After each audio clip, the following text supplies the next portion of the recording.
Hello बच्चों, let's see the question. A metal stick weighing 240 gram is pivoted at its upper end in such a way that it can freely rotate in a vertical plane through this end. A particle of mass 100 gram is attached to the upper end of the stick through a light string of length 1 meter. Initially, the rod is kept vertical and the string horizontal. When the system is released from rest, a particle collides with the lower end of the stick and sticks there.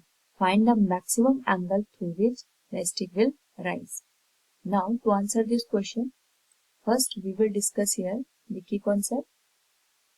And here, the key concept is conservation of energy and conservation of angular momentum. अब बात करें यहाँ पे हमारे पास एक stick दे रखी है जिसका जो वेट है इट इज 240 ग्राम. तो we can write here mass of stick it is given as 240 gram और हम इसको लिख सकते हैं यहाँ पे 0.24 kg.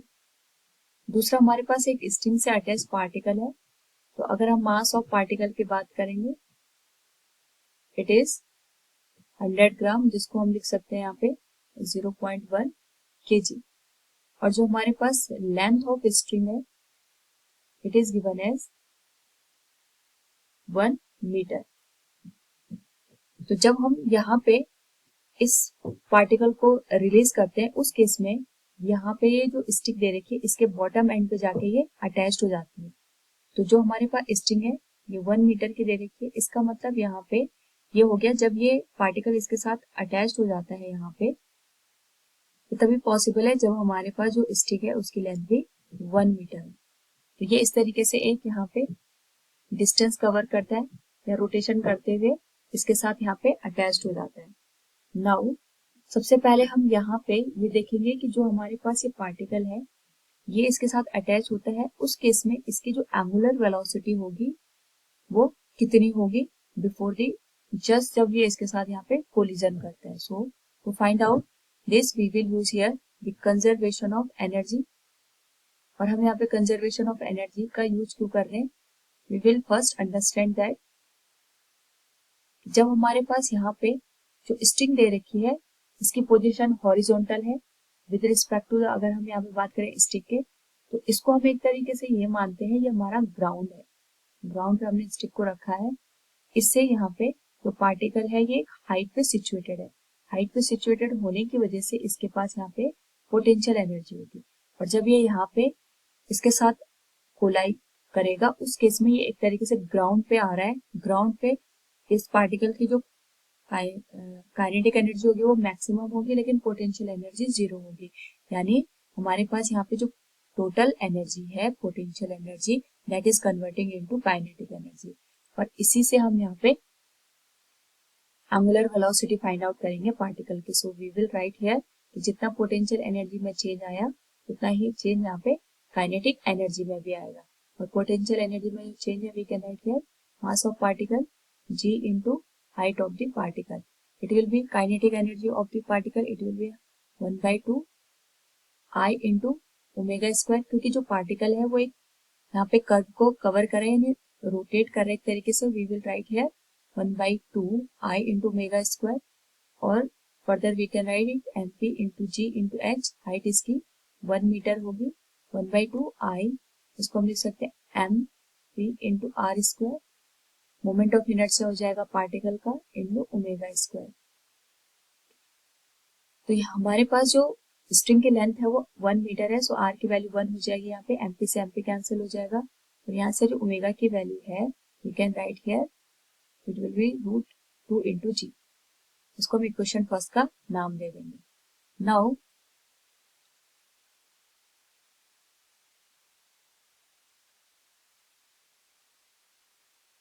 यहाँ पे जब ये पार्टिकल इसके साथ कोलाइड करता है उस केस में जो हमारे पास स्टिक और पार्टिकल है ये एक दूसरे के साथ अटैच हो जाते हैं और अटैच होने के बाद एक हाइट तक ये राइज करते हैं.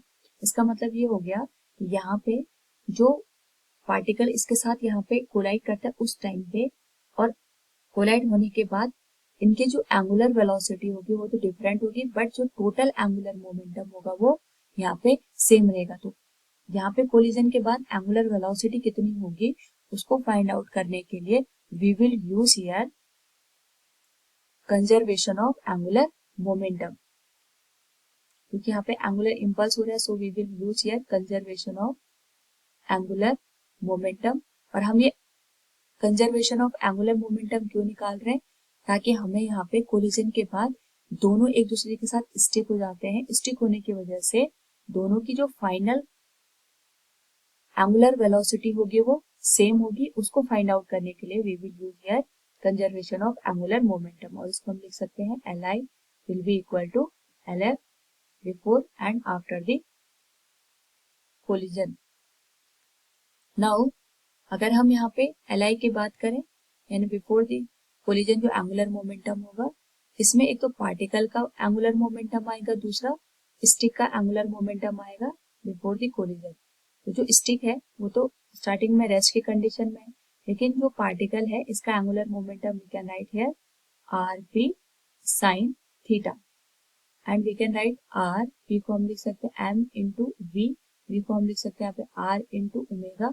ये इनिशियल होगा जब कोलिजन हमारे पास यहाँ पे होने से पहले की एंगुलर वेलोसिटी, और साइन थीटा की वैल्यू अभी हम फाइंड आउट करेंगे। तो अगर हम देखें यहाँ पे तो जो हमारे पास आर है रेडियस, या फिर जब ये इसके साथ कोलिजन हो रहा है आर की डायरेक्शन ये हो गई और वेलोसिटी की डायरेक्शन ये हो गई, दोनों के बीच 90 डिग्री की वैल्यू आएगी। सो साइन 90 हमारे पास यहाँ पे 1 होता है, so we can write here तो टोटल वैल्यू हो जाएगा mass of particle m p r square into omega I. यानी जब वो कोलिजन हो रहा था जिस टाइम पे हमारे पास जो काइनेटिक एनर्जी थी वो मैक्सिमम थी, तो इसकी वैल्यू होती है 0.1, आर की वैल्यू हो गई 1 और ओमेगा आई की वैल्यू हो जाएगी यहाँ पे √2 इंटू जी।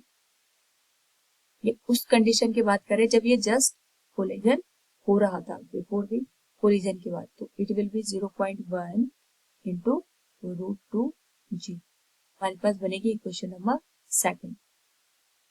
नाउ अगर हम बात करें यहाँ पे एंगुलर मोमेंटम फाइनल की, इट विल बी पार्टिकल का और स्टिक का जो एंगुलर मोमेंटम होगा after the collision, it will be again particle के लिए हो जाएगा आर पी साइन थीटा, और जो स्टिक है अगर हम स्टिक की बात करें इसके लिए आ जाएगा आई इंटू ओमेगा, क्योंकि ये यहाँ पे एक डिस्टेंस कवर करके थीटा एंगल बनाएंगे और उसी थीटा एंगल की वैल्यू इस क्वेश्चन में हमसे पूछी गई है। सो अगर हम यहाँ पे फिर p को रिप्लेस करके m इंटू वी लिखे और v को r इंटू ओमेगा, क्योंकि दोनों जो पार्टिकल और स्टिक है एक दूसरे के साथ यहाँ पे कंबाइंड हो जाते हैं या स्टिक हो जाते हैं, इसलिए दोनों की जो फाइनल एंगुलर वेलोसिटी आएगी वो सेम आएगी। So we can write directly here r square into mass of the particle into omega. Theta की वैल्यू अगेन 90 हो जाएगी जैसे हमने पहले कैलकुलेट की थी, प्लस आई इंटू ओमेगा। तो ये जो आई है ये स्टिक के लिए हमने यूज किया है, तो जो स्टिक है स्टिक के लिए आई की value we can write here mass of stick into l q divided by q. जो मोमेंट ऑफ इनर्शिया होता है स्टिक के लिए it is m l q by 3 होता है मल्टीप्लाइड विद ओमेगा। तो यहाँ पे आर स्क्वायर की वैल्यू हो जाएगी 1, एमपी की वैल्यू हमारे पास 0.1 दे रखी है, ओमेगा एफ हमें फाइंड आउट करना है, प्लस जो स्टिक है स्टिक का मास 0.24 दे रखा है, लेंथ हमारे पास यहाँ पे 1 है क्यों 1 ही हो जाएगा, और omega f we can write here l final will be 0.1 plus 0.08 into omega f, so it will be 0.18 omega f।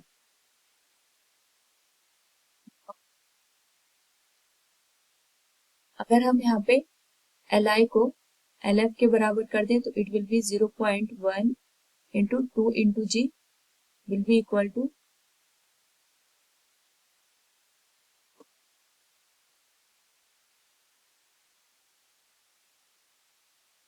0.18 omega final. तो यहाँ से ओमेगा फाइनल या फिर angular velocity will be √2 into g multiplied with 0.1 divided by 0.18. इसको solve करने पे this value will be √2 into g divided by 1.8. इसको हम यहाँ पे इक्वेशन थर्ड का नाम दे देंगे. अब अगर हम यहाँ पे देखें, हमारे पास एक कंडीशन बन रही है, इसको हमने यहाँ पे ग्राउंड माना था या फिर रेफरेंस माना था. जैसे ही ये पार्टिकल इसके साथ स्टिक हो जाता है, ये अपवर्ड डायरेक्शन में राइज करते हैं. राइज करने के बाद यहाँ पे हमारे पास एक थीटा एंगल बनता है. हमें इसी थीटा एंगल की वैल्यू निकालनी है. तो यहाँ पे अगर हम देखें, इसको निकालने के लिए we will use a concept of conservation of energy. Now हम उससे समझते हैं ऐसा क्यों हमने किया. कि यहाँ पे जब ये पार्टिकल था इन दिस पोजिशन, इसको फर्स्ट पोजिशन मानते हैं, इसको सेकेंड पोजिशन. तो फर्स्ट पोजिशन में जब हमारे पास पार्टिकल इसके साथ स्ट्राइक होता है, तो उसकी वजह से जो स्टिक होती है वो भी मोशन में आ जाती है और एक हाइट तक जाने पे हमारे पास ये रुक जाती है. और मैक्सिमम हाइट यहाँ पे कवर करने के बाद यहाँ पे ये रुक जाएगी. रुकने का मतलब ये हो गया, इस पूरे सिस्टम के पास अपनी एक पोटेंशियल एनर्जी होगी. तो यानी ये पोटेंशियल एनर्जी हमें यहाँ पे कोई ना कोई एनर्जी को कन्वर्ट करके मिली है. और यहाँ पे जो फर्स्ट कंडीशन थी, फर्स्ट कंडीशन में जो एनर्जी होगी वो टोटली सेकंड कंडीशन की पोटेंशियल एनर्जी में कन्वर्ट हो जाएगी. तो यहाँ पे अगर हम इसको EI का नाम दें और इसको यहाँ पे फाइनल का एनर्जी का नाम दें, तो दोनों जगह हमारे पास यहाँ पे जो एनर्जी रहेगी वो कंजर्व रहेगी. So we can write here by the conservation of energy. इस केस में हमारे पास जो इनिशियल सिस्टम की हम बात कर रहे हैं एनर्जी, और फाइनल हमारे पास जो एनर्जी होगी सिस्टम की वो सेम रहेगी. तो सबसे पहले हम यहाँ पे इनिशियल एनर्जी निकालते हैं पूरे सिस्टम की. तो इट विल बी, क्योंकि ये जो सिस्टम है ये रोटेट कर रहे हैं यहाँ पे एट थीटा एंगल, तो it will B 1/2 I into omega square. यानी हमारे पास दोनों की फाइनल वेलोसिटी सेम थी, तो हम इसको सिस्टम लिख लेते हैं पूरा I इंटू ओमेगा फाइनल का स्क्वायर, प्लस जब हमारे पास यहाँ पे इनिशियली जो स्टिक इस कंडीशन में थी, वहां पे अगर हम एनालिसिस करके देखें तो यहाँ पे ये तो हमने ग्राउंड मान लिया. इस ग्राउंड से हमारे पास जो स्टिक का सेंटर ऑफ मास है वो एक हाइट पे सिचुएटेड है. यानी जो हमारे पास स्टिक है, स्टिक की जो पूरी लेंथ दे रखी है, अगर हम इसको L कंसीडर करें तो जो सेंटर ऑफ मास है वो हमारा L/2 पे लाई करेगा. और जो ग्राउंड है, ग्राउंड से सेंटर ऑफ मास हमारे पास L/2 हाइट पे है. इसका मतलब यहाँ पे जो स्टिक होगी, स्टिक का अपना एक पोटेंशियल एनर्जी भी आएगी. लेकिन जो पार्टिकल है ये तो ऑलरेडी ग्राउंड में है, तो इसकी पोटेंशियल एनर्जी यहाँ पे 0 होगी. साथ में दोनों कोलिजन की वजह से यहाँ पे क्या कर रहे हैं, मोशन कर रहे हैं, तो वहां पे उनके पास काइनेटिक एनर्जी भी होगी. और काइनेटिक एनर्जी को हमने यहाँ पे डिनोट किया है 1/2 I इंटू ओमेगा स्क्वायर से.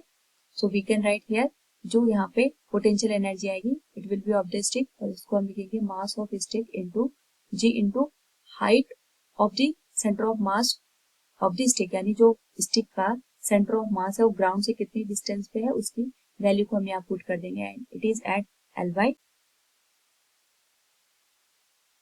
नाउ अगर हम यहाँ पे इसको सॉल्व करें,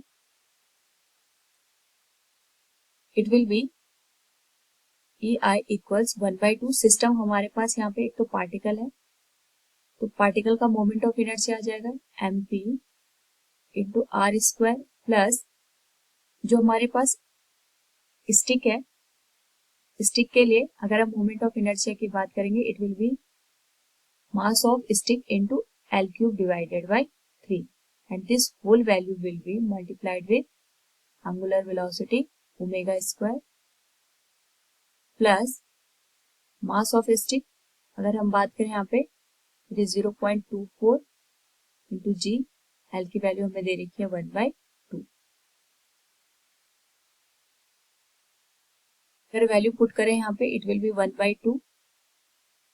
मास ऑफ पार्टिकल हमें दे रखा है यहाँ पे 0.1, R की value 1 square plus it will B 0.24 into 1/3 omega final का स्क्वायर प्लस 0.12 इंटू जी। इसको हम यहाँ पे इक्वेशन 4 का नाम दे देंगे। सिमिलरली अगर हम यहाँ पे बात करें फाइनल काइनेटिक एनर्जी की, तो जो हमारे पास फाइनल काइनेटिक एनर्जी है ये एक तरीके से केवल हमारे पास यहाँ पे पोटेंशियल एनर्जी की फॉर्म में होगा, क्योंकि जो हमारे पास यहाँ पे सिस्टम है वो एक हाइट पे जाके यहाँ पे रुक जाएगा। तो सपोज जो थीटा एंगल कवर करते हुए यहाँ पे इस पॉइंट पे जाके रुक गया, तो इस पॉइंट पे हमारे पास जो पोटेंशियल एनर्जी होगी उसे हम फाइंड आउट करेंगे। सबसे पहले हम इस पार्टिकल की बात करते हैं। पार्टिकल हमारे पास पहले ग्राउंड पे था एक तरीके से, अब वो इस ग्राउंड से इस हाइट तक जाके राइज कर गया है। तो इसकी वैल्यू कितनी होगी पहले हम उसे फाइंड आउट करते हैं। यहाँ पे ये टोटल लेंथ L है, तो ये अभी भी यहाँ पे टोटल लेंथ L ही रहेगा। इस केस में अगर हम बात करें यहाँ पे, तो जो हमारे पास पार्टिकल है अगर हम उसका यहाँ पे ये L लेंथ के रिस्पेक्ट में ये पूरी लेंथ की बात करें कि किस हाइट तक हमारे पास यहाँ पे पार्टिकल राइज कर गया है, इसकी वैल्यू हम निकाल सकते हैं बाय L cos थीटा से। अगर हमने कहा ये हमारे पास यहाँ पे एंगल बन गया थीटा, तो इसके रिस्पेक्ट में अगर हम बात करेंगे हमें केवल ये हाइट निकालनी है, तो इट विल बी ये टोटल लेंथ हमारे पास L और ये वाला कंपोनेंट, इस वाले कंपोनेंट की अगर हम बात करें यहाँ से यहाँ, इट विल बी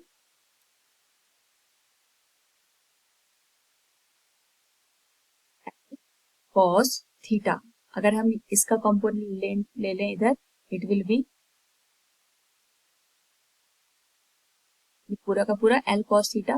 तो अगर हम L में से L cos थीटा को माइनस कर दें तो हमें ये वाली हाइट यहाँ पे मिल जाएगी। So we can write here change in potential energy of particle, it will be mass of particle into g, it will be L minus L cos theta।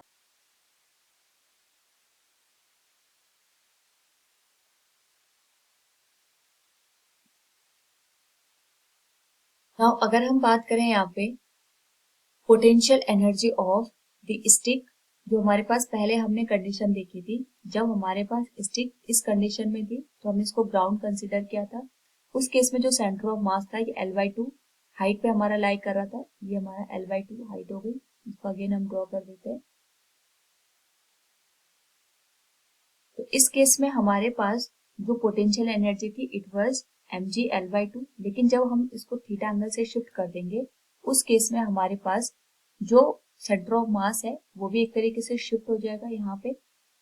तो सबसे पहले जो हमारे पास यहाँ पे नई पोजीशन बनी है सेंटर ऑफ मास की, हम उसकी यहाँ पे हाइट फाइंड आउट करेंगे फ्रॉम द ग्राउंड, और उस हाइट को जब हम mg से मल्टीप्लाई करेंगे तो वही हमारे पास यहाँ पे पोटेंशियल एनर्जी आ जाएगी। नाउ देखें अगर, तो जो हमारे पास यहाँ पे सेंटर ऑफ मास की नई पोजीशन है पहले हम उसे फाइंड आउट करें। तो जो पूरी लेंथ है it is L, centre of मास से अगर हम ए पॉइंट की बात करें ये हो जाएगा L/2। हमारे पास L/2 डिस्टेंस को रिप्रेजेंट करता है।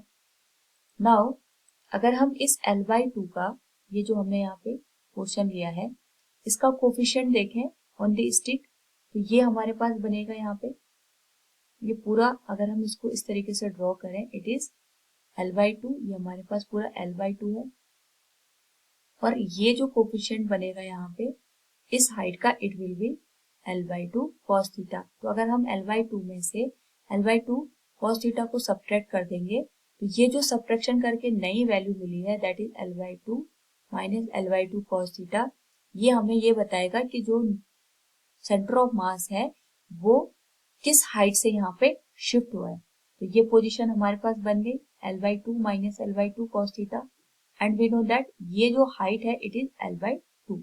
यानी अगर हम यहाँ पे new position of centre of mass of stick की बात करेंगे तो ये हमारे पास हो जाएगा L/2 plus L/2 minus L/2 cos theta, और जो ये L/2 minus L/2 cos theta है ये इस हाइट को यहाँ पे रिप्रेजेंट कर रहा है। यहाँ से जो न्यू पोजीशन आएगी it will B L minus L/2 cos theta, और इसी पोजीशन को अगर हम यहाँ पे mg से मल्टीप्लाई कर दें तो हमें यहाँ पे पोटेंशियल एनर्जी मिल जाएगी स्टिक की. So we can write here change in potential energy of stick, it will be mass of stick into g into L minus L/2 cos theta.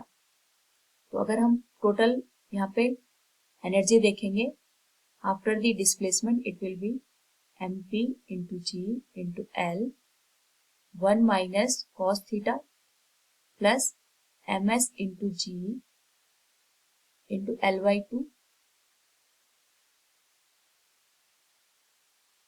It will be 2 minus cos theta. Now अगर हम यहाँ पे final और initial energy को equate कर दें, we can write it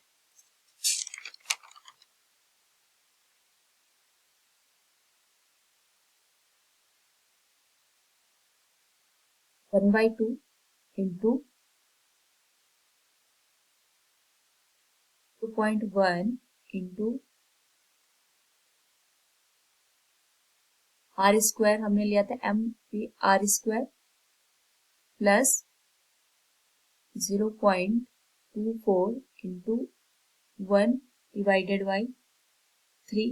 It will be multiplied with omega f का square जो कि हमारे पास बना था √2 into g divided by 1.8 इसका होल स्क्वायर आ जाएगा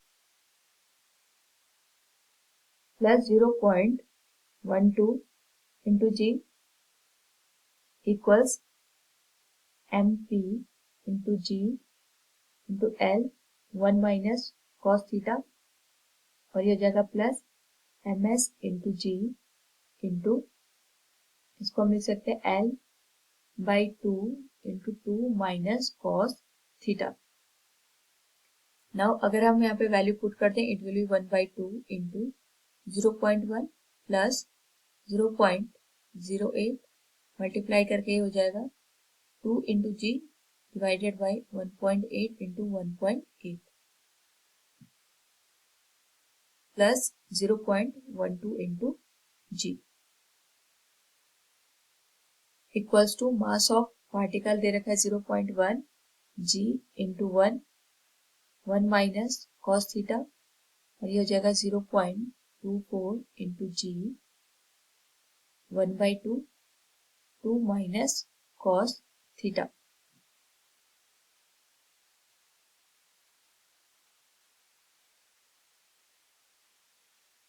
Now it will be 1/2 into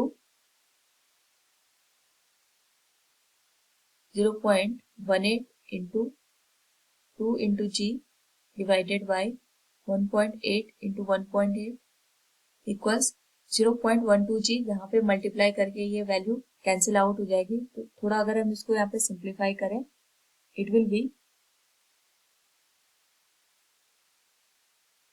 1 minus cos theta.